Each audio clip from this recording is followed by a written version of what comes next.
Kaj se trudite naučiti tukaj te umetnike? Trudili smo se malo spodbuditi, ostalo se pač morajo sami naučiti. Kaj pa spodbujate?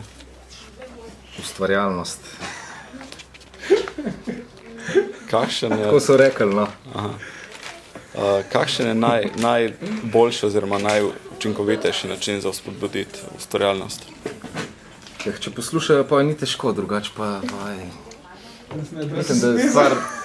mislim, da je stvar tako precej samoiniciativna, že to, da so se odločili, da pridejo sem, je nekaj, če pa vztrajajo, pač bojo pa dosegali svoj namen, verjetno. Požek nima imena.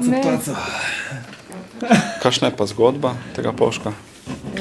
Ja, spet smo v ekologiji in ne vem, tako si vidiš, da lahko kar je za enega smeti, je za drugega zaklad lahko. Mislim, da vse te umetniške zvrsti so povezane, kakorkoli.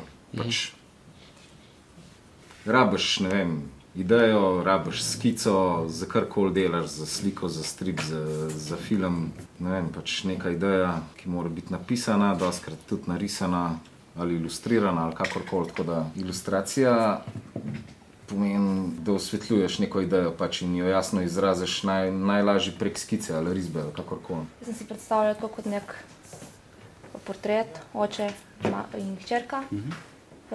Se sprehajajo okoli, gledajo okoli.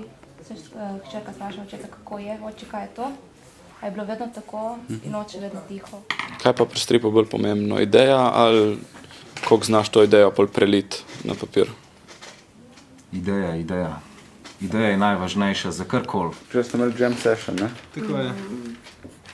Kako pa to izgleda? Eden naredi Mislim, se mi eno zdi- slikco, pol drugi nadaljuje svojo idejo, tretji spet in tako priješ do zaključka.